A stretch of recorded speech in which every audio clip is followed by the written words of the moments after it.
It's about time I did another Brothers Grimm illustration, and the next one that I'm going to be doing in this series is The Wolf and the Seven Kids. I've already read this one, and this one is quite interesting. It's not a very long story. There is one of the illustrations for this story there, and I kind of took a bit of inspiration from some of the little goat kids here to put into the illustration, because what I did do is I did pre-draw this illustration because I wasn't really sure how I was gonna go and what direction I was gonna take this and what scene I was gonna do. But once I sort of worked out what I was gonna do, I realized it was going to be pretty big. So I have decided to pre-draw it, and as I paint this up and watercolor it, I will tell you the story of The Wolf and the Seven Kids. So I will read the story to you of The Wolf and the Seven Kids. An old goat had 7 little kids that she loved very much. She called her kids to tell them that she was going into the forest to get food, that they need to beware of the wolf. He will eat them, skin, hair, and all, and he disguises himself very well, but is known by his rough voice and black feet. So they told their mother not to fear, so she went off into the forest. It wasn't long before there was a knock at the door. The voice said, "Open the door, it's your mother, back with food." And the kids knew it wasn't their mother by the voice, and told the wolf this, that they knew it was not their mother, and he went away. The wolf went back to a shop to get some chalk and ate it to soften his voice. He went back to the kids and said, "Open the door, it's your mother back with food." And the kids saw the black feet through the window and said, "No, you are not our mother. She does not have black feet." So the wolf went to the baker and asked him to cover his feet in white flour. If he did not cover the wolf's feet, he would eat the baker. So the baker did it out of fear. He went back to the kids and said again, "Open the door, it is your mother back with food." The kid said, "Show us your feet," and they were white. So they let the wolf in, and they realized that it was not their mother, that it was the wolf, and they ran and hid. One under the table, one under the bed, in the stove, kitchen cupboards, washing bowl, and clock case. He found all of them except for the youngest one in the clock case and ate each one. The wolf was satisfied and left to sleep under a tree just in the field nearby. The old goat came home to a shock of the door open and no kids. The youngest emerged and told her what had happened, and she was so upset she ran out and the youngest followed. She found the wolf under the tree snoring and saw that his belly was moving and struggling. She then had hope that her children may be still alive in there. The youngest went home and fetched scissors, needle, and thread. She cut the wolf's stomach open to reveal all 6 kids unhurt due to the greedy wolf swallowing them whole. So the old goat took her kids to fetch big rocks to put in his stomach. Once they did this, she sewed the wolf's stomach up and before he could wake up. Once the wolf woke, he was thirsty and tried to move, but the rocks clanged and were very heavy. He knew that the kids were no longer in there, but now stones resided. He managed to get to the well for a drink, but he fell in due to the stones being very heavy, and he drowned. The kids and the mother saw this and were so happy that they danced around in happiness in the field yelling, "The wolf is dead! The wolf is dead!" Oh my lordy, lordy, lordy. You gotta love these stories. They're just absolutely so amusing to read. So obviously in the illustration, I wanted to portray the parts where they are all basically filling his stomach with the rocks. So I've got the mother goat there standing beside with the scissors, holding the scissors up, and she's cut the wolf open, and all the little kids are gathering rocks and you know whatnot, well, just rocks basically to put into this wolf's stomach. And you've got one in the background, one little kid in the background holding the wolf's arm, because as you'll see, I ended up going quite, you know, a little bit gruesome with this one. Basically, she's cut one of his paws off as well. And yeah, one of the kids is running around with the arm. And you've got, you can sort of take this one a couple of ways. You've got the little kid sort of at the bottom of the wolf's stomach there. You can just see him on the bottom left there. He's sort of coming out, and it looks like he's sliding out of the wolf's stomach, which is, it sort of makes me laugh a bit. So you could kind of take it as, even though like the wolf's stomach's already full of rocks, this little fella is like sliding out of the wolf's stomach. Or the other way you can sort of interpret this too is he's a sick little shit and he likes rolling around in the blood.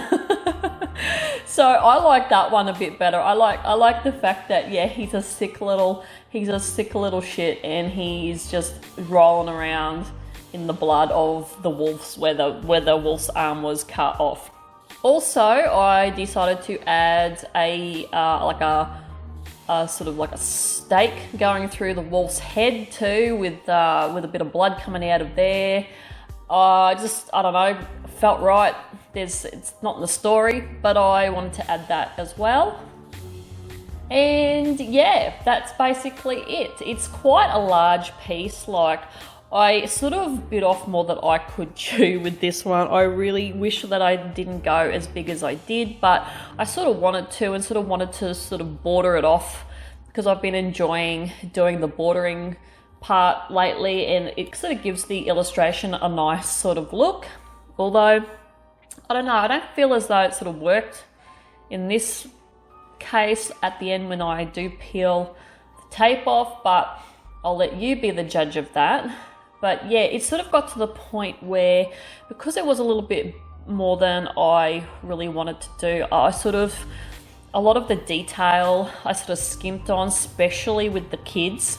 I really didn't do a lot of detail there. They're very simple, and look, to me they look like not a lot of effort has gone into them, and especially the one that's at the base of the foot there on the screen now, that's at the base of the foot of the wolf in between the pink skirt. Look, that one looks like a kangaroo. So yeah, there was a few elements in here that I wasn't a huge fan of, and to be completely honest with you, I probably won't do another one of these Grimms in an A4 again. It was just way too much. There's certain sort of things that I'd like to do in an A4, and it's not the series ones. I don't think that I want to do the series ones in an A4 at all. But yeah, because like this one took me, you know, this was a couple of hours of doing this over 3 days again, and that sort of takes up a bit more time that I'd like to try and sort of get out videos. But yeah, like everything, I sort of get a bit worried when I do big pieces like this, and it gets to this like really bad ugly stage, and then I sort of feel as though I'm not going to recover this piece from there. Like I said, this isn't my favorite piece. In the end, it's okay, but definitely there was some issues I had with this particular piece, and a lot of it was just in the detail of things that I wasn't really happy with. all in all, this is a series that I am definitely enjoying because of what it is that's getting me to, you know, read all the Brothers Grimm stories, because I've only ever read a few in my life, obviously just, you know, the mainstream ones. And it's actually quite interesting to see what people back, you know, hundreds of years ago wrote about, and that these Brothers Grimm came along and collected all these stories and put them into like a little book type thing, so and to be published. And yeah, people have some weird imagination. That's all I can say, and it's wonderful because it's good to see some weird shit, because I like that kind of stuff. It really tickles my fancy, and especially like drawing it. I really get a kick out of drawing some really weird stuff. So yeah, I'm really enjoying this series, and hopefully you guys are as well. So just you know, let me know. Also, I was kind of like thinking of doing a video on how I do my monster processes, if you're interested, because I have had quite a few people DM me on Instagram and want me to sort of I don't like doing tutorials because I feel as though I'm not experienced and definitely not equipped to teach anyone anything. I'm still learning myself, and a lot of the things that I do is just completely winged. But if you're interested in me doing a step-by-step, like detailed process on how I come up with a lot of my ideas and how I do my watercolor techniques and all that sort of stuff, let me know if you want to see it, because I will put something out if I get enough interest in that, because like I said, I am getting a few of you guys hitting me up on Instagram, DMing me, wanting that. But yeah, just let me know if I get some good numbers. I will do that if you like. Nothing real special. Like, I feel as though like what I do is pretty basic, you know, compared to a lot of artists out there. But like I said, I can definitely do something, because yeah, it'd be probably good to tell you guys how I do come up with a lot of the monster concepts, and what are some really good tips to to help you create something scary, and tips that definitely help me anyway, and basically have been all sort of self-taught, because it is kind of hard to find videos out there on how to come up with a creepy horror monster design. There's not actually, I haven't come across any much, to be completely honest with you. I have just basically you know, done all this myself and sort of taught myself how to do a lot of this, because as you guys know, and regulars on my channel, I've never had any formal training with art. I just self-taught, and I just draw whatever the hell I want and however I want. If it works, even if it's not right, I will do it, because I feel as though there's really no rules in art as far as I'm concerned. Anyway, that's been a bit of a tangent at the end there. This one was a hilarious story, like all the Brothers Grimm ones, and I had a lot of fun doing this. And here is some peel porn for you, for anyone out there who likes to watch tape being ripped off the edges of a canvas or bit of paper. So yeah, anyway, that is it from me. I will see you guys in the next video. Bye.